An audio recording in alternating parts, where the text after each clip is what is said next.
guys, welcome back to my channel. So today I'm going to be painting this Wonder Woman model that I 3D printed, and as always I will leave in the description box below where you can download this. This is exclusive to Patreon members of Eastman, but I will leave the information down there anyways. Right now I am airbrushing Wonder Woman's skin, and I mixed this color using a peach, a white, and a little tiny bit of yellow. And so I'm just spraying that initial base coat on there, and then I'm gonna let that coat dry, and after it's dry I'll be going in with a second coat. So right now you see me applying that second coat.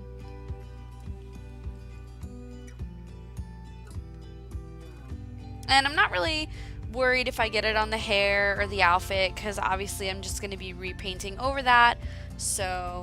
And this is how the second layer turned out after it was dry, and usually I only put about 2 layers on. That's really all it seems to take to get good saturation of color. And so right now I'm taking a teeny tiny little brush and I'm painting the whites of her eyes.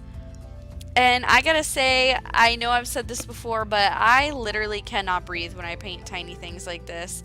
Like, I straight up hold my breath. I don't know if I'm the only one that does that. I feel like I can't possibly be the only one that does that.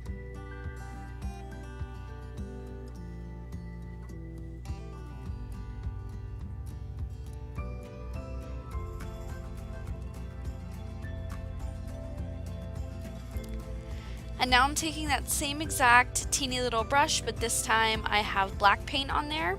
And now I'm just very carefully painting over the defined wing liner that this model has.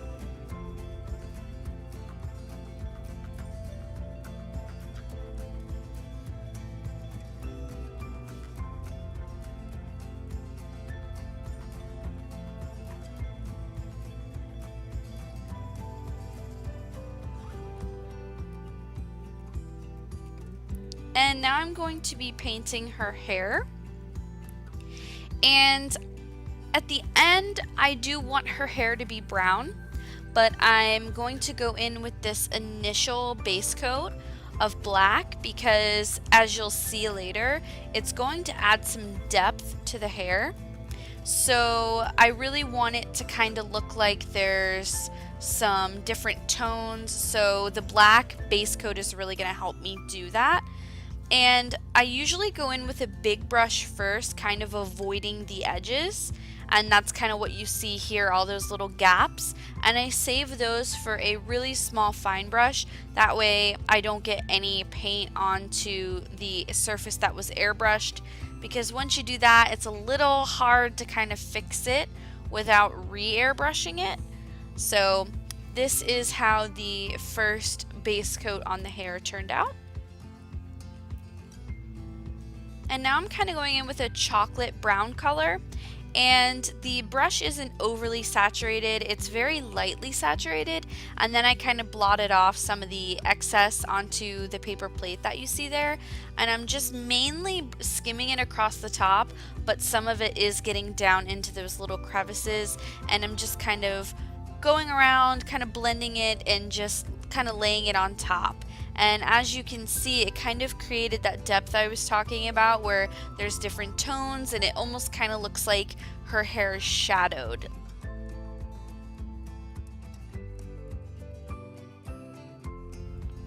And now I'm taking the same brown that I used for her hair, and I'm just going to be painting the irises on her eyes.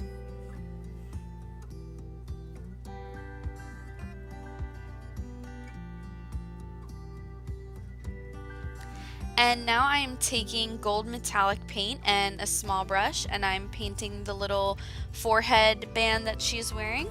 And for metallics, as I've mentioned in previous videos, I really like to use oil-based paint pens. And the way that I generally like to apply them is by taking the paint pen and you kind of just like pounce it up and down on a surface. I usually do it on a paper plate.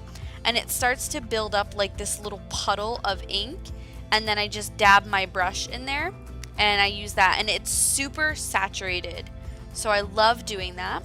And now I'm taking a slightly lighter brown and I'm just kind of adding little details into her eyes so that they don't look just like one tone.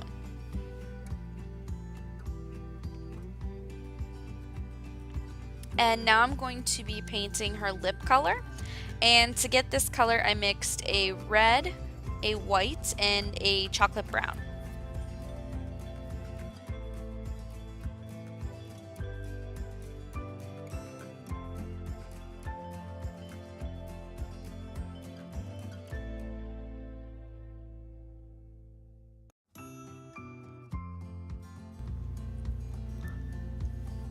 And now I'm taking that same oil-based gold metallic paint again, and I'm just going to be painting the area on her chest.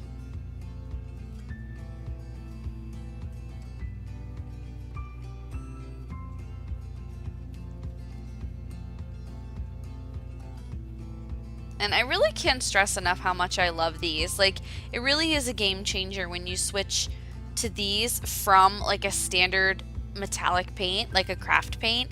I haven't had much luck with regular craft paint that's metallic. But now I am taking chalk pastels and I am shadowing the hollows of her cheeks, under her chin, around her eyes, and on her nose, and kind of where her collarbones are. And I am sorry about my cell phone in the background. I was so zoomed in on what I was doing that I didn't even realize it was in the frame. So hopefully it's not too distracting for you guys, because it's a little distracting for me, I'm not gonna lie. But what I do when I start with the chalk pastels is I start with a color that's very similar to the skin tone that I put on, and that way you can kind of build the shadows that you want to create instead of just going in with something super dark very fast and then you kind of just can't blend it out after that because you did a little too much. So I like to start small or light and just kind of get a little bit darker as we go. But for this one, I'm not going to do too many shadows. I just kind of wanted to define some of the indentations that were on her skin, or create indentations like in the hollows of her cheeks, so that there's a little bit more realism in her face. And now I mixed like a bright red and a Barbie pink together, and I'm using that as blush.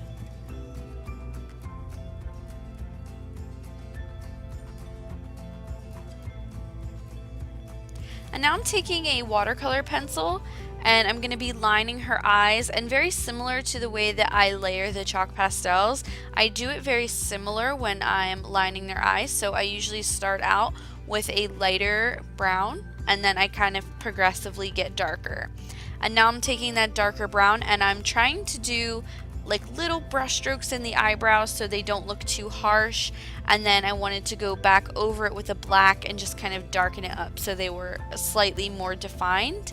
And while I have that black watercolor pencil, I'm going to be defining her eyes as well. And now I'm switching back to the chalk pastels and I'm going over what I just did with the watercolor pencils, and also trying to define her crease more and starting to kind of apply what's going to look like makeup.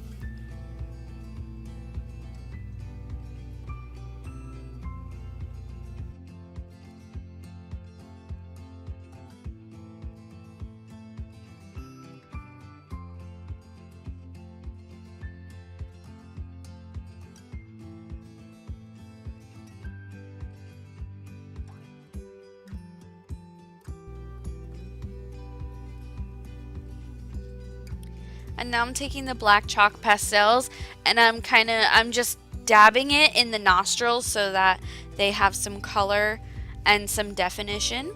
And I'm also doing that in the crack of her lips so that looks shadowed as well. And now I'm going to be painting her torso area. And I'm starting with a darker red than what I actually want. I mixed in black with like a bright red to get this. And so for the first base coat, I'm going to do it a little bit darker. And then for the second coat, I'm going to be lightening it up just a little. And now while that's drying, I'm just going to go in and just dab little whites on her eyes. So you're going to see me do it to this eye, and then I went ahead and did the other eye as well. And now that the torso has dried, I'm taking black chalk pastels and I'm smushing them into all the indentations in her outfit. And you don't have to be, you know, very clean and precise with this. I'm very sloppy when I do this because I know that the next coat of paint that I put on is going to cover anything that layered over top of the outfit in areas that I didn't want. So no need to be a perfectionist with this. Your main goal, or at least my main goal, is to fill in all those indentations so that they look defined as I go over it. So right now I'm using that lighter red that I was talking about, and I'm focusing it on all the flat raised areas, and in doing so it's going to leave the black inside those indentations. So when you do this, you really don't want your brush to be super wet, otherwise that paint is going to settle in those indentations. So you really want to kind of do it lightly and just skim over it.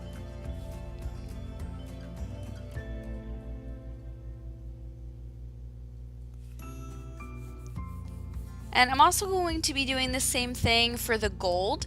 I really want the gold to kind of look slightly aged or maybe worn or tarnished. I don't want it to look too perfect. So I'm going to be rubbing the black chalk pastels in all of those indentations. I'm also going to be rubbing it just over the surface in general.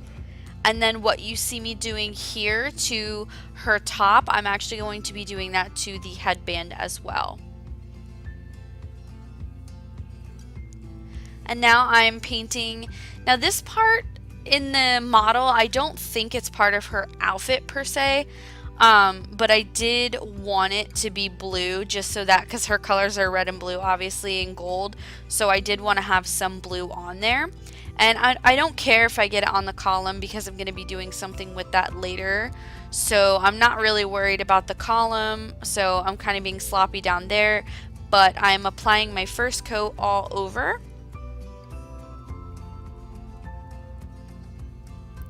And now I also applied the second coat.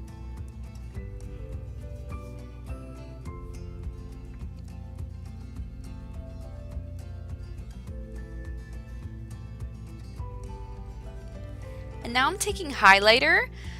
This is actually just makeup that I have laying around, and I'm using it to highlight the cheekbones, the bridge of the nose. I'm going to be using it on her collarbones, on her shoulders, and those little things jutting out of her neck as well. So I'm just kind of highlighting all the raised points, and you can start to see the shimmer that's coming in. So that's just gonna help bring a little bit of life to the skin so it just doesn't look so fake.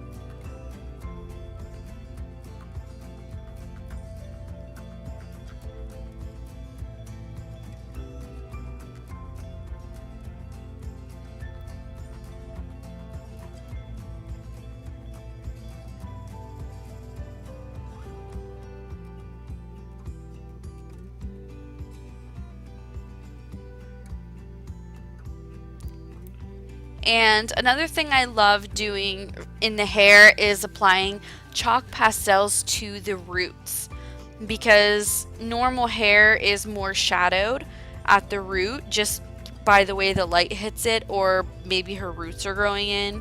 I don't know, but I tend to like a shadowy root, so I'm just kind of applying that all in there and kind of blending it down a little bit as I come more down the hairline. And now I am taking gold leaf adhesive because I'm going to be applying gold leaf to this column here. And I really wanted, now just a heads up, I've never done gold leaf before, and I read the directions and it said to let this adhesive sit for 45 minutes and before you put the gold leaf on, and I'm not even gonna lie, I am impatient. So this is why the gold leaf probably isn't sticking as good as it could, and it's a total hot mess, but it ended up working out really good, and it's a good thing that I wanted kind of a distressed look, because that's what I ended up getting. So now I'm taking that same Sharpie paint pen we used earlier, And I am using that so that I have varying tones of gold, so that it's not all one tone. And also you'll notice that her top is a different shade of gold, so applying this Sharpie paint pen is going to kind of help tie the two golds together. And I'm trying to concentrate it more in like the indentations of the column and kind of along the base, just to make it stand out a little bit more. And now I'm taking that same gold and I'm just painting the W on her.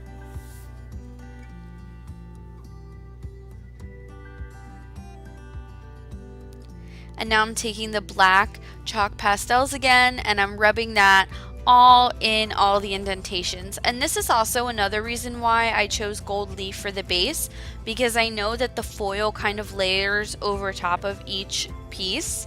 So the foils are always overlapping, and I thought that that might create a cool effect, brushing the chalk pastels over top of it and make it look aged and worn and weathered. So I thought that would be pretty cool, and it ended up working out really good. This was my first time ever doing this, so I wasn't quite sure how it was going to turn out, but I ended up being happy with it. And now I'm just kind of focusing that black in all of those cracks on the column.